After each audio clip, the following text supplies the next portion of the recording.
Power grid લાઇનના વિરોધમાં અંકલેશ્વરના ખેડૂતો દ્વારા ટ્રેક્ટર રેલી કાઢવામાં આવી હતી. રેલીને અંકલેશ્વર ભરૂચ વચ્ચે અટકાવવામાં આવતા ભારે ઘર્ષણના દ્રશ્યો જોવા મળ્યા હતા.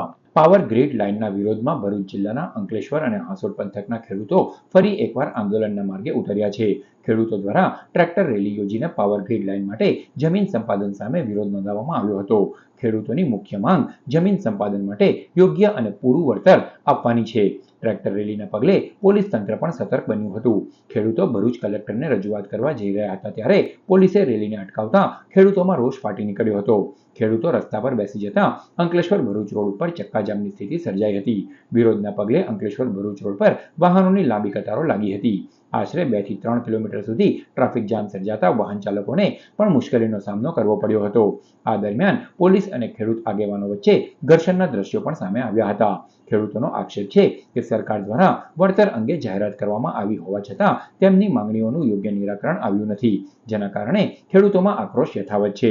હવે ખેડૂતો દ્વારા સ્પષ્ટ માંગ કરવામાં આવી છે કે પાવર ગ્રીડ લાઇન માટે સંપાદિત થતી જમીનનું યોગ્ય મૂલ્યાંકન કરી પૂરતું વળતર આપવામાં આવે. મુખ્ય માંગણીમાં સરકારશ્રીએ જે 4/7/26ના રોજ એક પરિપત્ર બહાર પાડી અને ખેડૂતોને લોલીપોપ આપવાનો પ્રયત્ન કરેલો છે, પણ ખેડૂત એટલા કંઈ કાચા દાંતના નથી કે એ લોલીપોપ ચાવી લે. કારણ કે એની અંદર માં ને માસી એક જ કહી છે. જે ડીએલવીસીમાં કિંમત થતી હતી એ ખેડૂત સરકારશ્રીએ જે 3 વેલ્યુઓ નક્કી કરવાની પ્રોસિજર કરી છે ને એ એક જુગારની પ્રોસિજર કરી છે. ખેડૂતોને સરકાર જુગારી બનાવવા માંગે છે. અમે જુગારી બનવા માંગતા નથી. અમે ખેડૂત છીએ અને ખેડૂત જ રહેવા માંગીએ છીએ. આ સરકારે જે નવો પરિપત્ર જાહેર કર્યો, હું ગુજરાત સરકારના તમામ નેતાઓને સત્તા પક્ષને કહેવા માંગુ છું, જો તમે કહેતા હોય કે આ નવો પરિપત્ર ખેડૂતના ફાયદામાં છે તો આવે ખેડૂતોની સામે નવા અને જૂના પરિપત્ર વચ્ચે તફાવત જણાવે. બિલકુલ તફાવત નથી. જ્યારે ખેડૂતને ખબર પડી કે જૂના પરિપત્ર પ્રમાણે જંત્રી પ્રમાણે જે ભાવ ખેડૂતને મળતો તો એ જ ભાવ નવા પરિપત્ર પ્રમાણે મળે છે. લાંબો કશું ફેરફાર છે નહીં. ખાલી ખેડૂતને આ કાનથી ઓલા કાન પકડાવ્યા છે. જો સરકારના કૃષિ મંત્રી એમ કહેતા હોય કે નવા પરિપત્રમાં ખેડૂતને ફાયદો છે તો સાબિત કરી બતાવે. માંગણીઓનું નિરાકરણ નહીં આવે તો આગામી દિવસોમાં આંદોલન વધુ ઉગ્ર બનાવવાની ચીમકી પણ ખેડૂતો દ્વારા આપવામાં આવી છે. આ ઘરે રેલીને આગળ રવાના કરવામાં આવી હતી.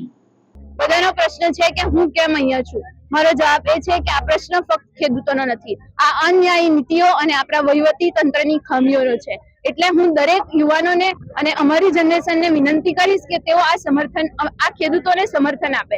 કારણ કે આજે જે ખેડૂતો તેમને જે નુકસાન થઈ રહ્યું છે તેના ખિલાફ અવાજ ઉઠાવવા માટે અહીંયા ઉભા છે, તેમાં આપણું સમર્થન હોવું જરૂરી છે. કારણ કે એમની જનરેશનમાં આ નુકસાન થઈ રહ્યું છે તો આગળ જતા આ દેશ જે ખેતી પ્રધાન તરીકે ઓળખાઈ રહ્યો છે, જે દેશને સોનાની ચીડિયા કહેવાય છે, તેમાં સોનું જ્યાં ઉગતું હોય એ જમીનને જ નુકસાન પહોંચતું હોય તો તેને સમર્થન આપવું એ આપણા ભવિષ્ય માટે ખૂબ જ જરૂરી છે. અને હું યુવાનોને વિનંતી કરીશ કે આ આંદોલનમાં સમર્થન આપે.